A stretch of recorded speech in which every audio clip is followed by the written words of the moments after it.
Har Har Mahadev. Hello everyone, কেমন আছো তোমরা? টেডিমোনা ব্লগস চ্যানেলে তোমাদের সকলকে জানাই স্বাগত। নতুন নতুন ব্লগ, নতুন নতুন রিলস, নতুন নতুন শর্টস আর নতুন নতুন যাবতীয় এন্টারটেনমেন্ট ভিডিও দেখার জন্য কি করতে হবে?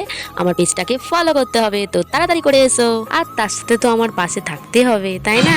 আমি জানি ভিডিওটা অনেকটাই লেট করে এসেছে, তো তার জন্য আমি তোমাদের সকলের কাছে মাফ চেয়ে নিচ্ছি। বেশ কিছু কারণ ছিল, তার জন্য ভিডিওটা এতদিন আসতে পারেনি বলে যে আসবে না তার কোনো মানে নেই। এতক্ষণ তো সারাদিনের ঘটনা তোমরা দেখেই নিয়েছো। আমার সাথে সবাই বলো জয় জগন্নাথ। হ্যালো এভরিওয়ান, আমরা রাজমেলায় যাওয়ার জন্য বেরিয়ে পড়েছি। কি সুন্দর সেজেছি, কেমন লাগছে বলো? তো চলো যাওয়া যাক।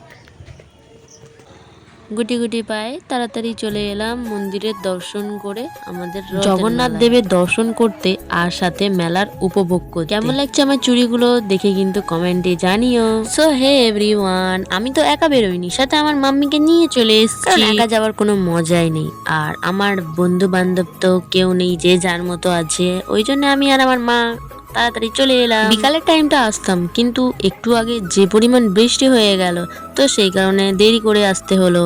তো আমার সাথে সাথে তোমরাও মা কালীর দর্শন করে নাও। মা যেন তোমাদের সকলকে ভালো এবং সুস্থ রাখে। তো বন্ধুরা, তোমাদের সাথে কথা বলতে বলতে তাড়াতাড়ি মেলাতে চলে এলাম। ও মা গো, এত লোকের ভিড়! আমার তো মনে হচ্ছে এখানে কোনো গন্ডগোল হয়ে গেছে, সেই জন্য মানুষ এত লোক জড়ো হয়েছে। তো জগন্নাথ দেবকে তোমরা একটু দর্শন করে নাও, দেখতে পাচ্ছ হয়তো তোমরা। আর পাশে রয়েছে এই ছোট ছোট রথগুলো। তার আগে গোবিন্দ দেবের মন্দিরটা দর্শন করিয়ে দিই তোমাদেরকে। আর এই রইল আমাদের রথ। কেমন লাগছে আর কেমন সুন্দর করে সাজিয়েছে সেটা কিন্তু বলতে ভুলো না। আর রথের মেলায় হঠাৎ করে যেতে যেতে কার সাথে দেখা হলো তোমরা দেখে নাও। এই সেই চুনোপুটিটা। আরে না না, ওর নাম চুনোপুটি না, ওর নাম হচ্ছে পৃথা। তো ও আর ওর মা দেখি না এসছিল মেলাতে পাপোশ কিনতে। তো ওদের সাথে দেখাও হয়ে গেল। তারপরে আমরা চলে এলাম একটু গাছের দোকানের কাছে।